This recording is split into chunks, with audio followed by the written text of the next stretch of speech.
But yeah, my name is Aaron Capouellez. Of course, you know me, you know Amelia, because we've been doing this for a while with the CCH podcast. And today we have a really special guest on. I was actually a part of their podcast a couple months ago, and they're here. One of them is here to return the favor, but representing the Hudson Valley Reptile and Rescue.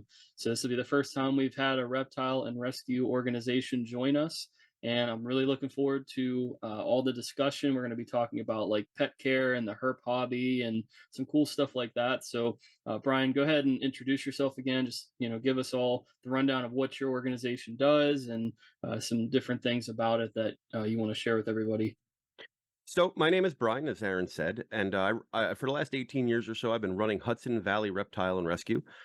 We are not a non-for-profit organization. However, there is no money in taking in animals, just so we're very clear about that. We are exclusively funded through the operations of doing educational lectures and any money generated from online sales of anything. We do take in unwanted pet reptiles from time to time. There is a process. Primarily, we are an emergency response team for animals that are found in the wild by local law enforcement agencies or any of the any apartment buildings that have tenants move out and animals are left behind, things of that nature. One of the most important things that we do is offer estate planning for some of these very long-lived reptiles. To date, we've only taken in about 3 groups of animals from situations like that. One of them was an emergency situation, completely unbeknownst to all of us. The situation had transpired where someone passed away, and we did take in around 12 animals.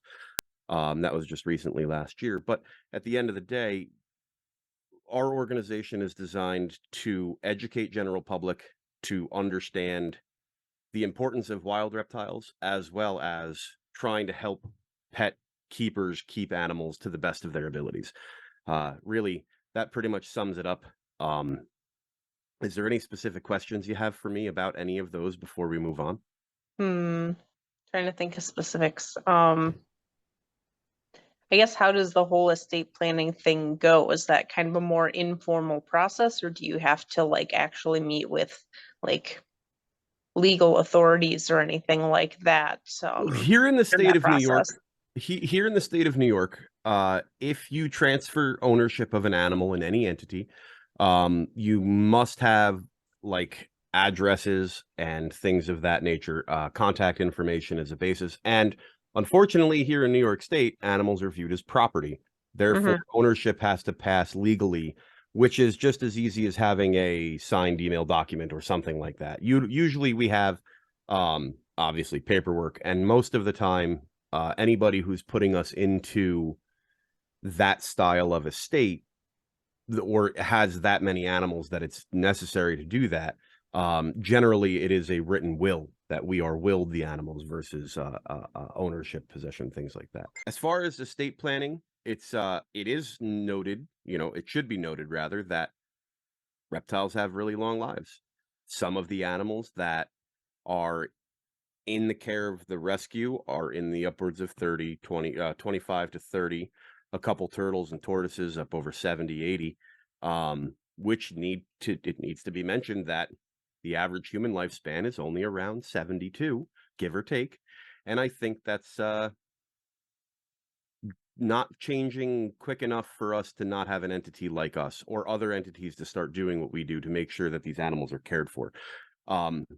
We do adoptions occasionally, but some of those adoptions work out to be entities like nature centers that have a living trust or something like that, where the animal is going to be taken care of regardless of which human is the originator of that adoption. This way, things like spurred tortoises don't fall into the hands of someone who tries to keep them in their backyard or something like that, and then it just has to pass hands after hands after hands.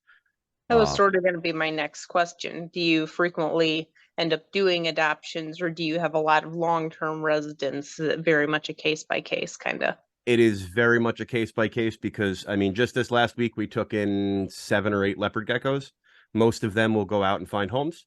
Some of them in various stages of maybe dormancy or not eating currently, and their owners got really, really scared. And instead of trying to talk through the process or work through the process, they surrendered them. We'll obviously vet check them if needed and go from there.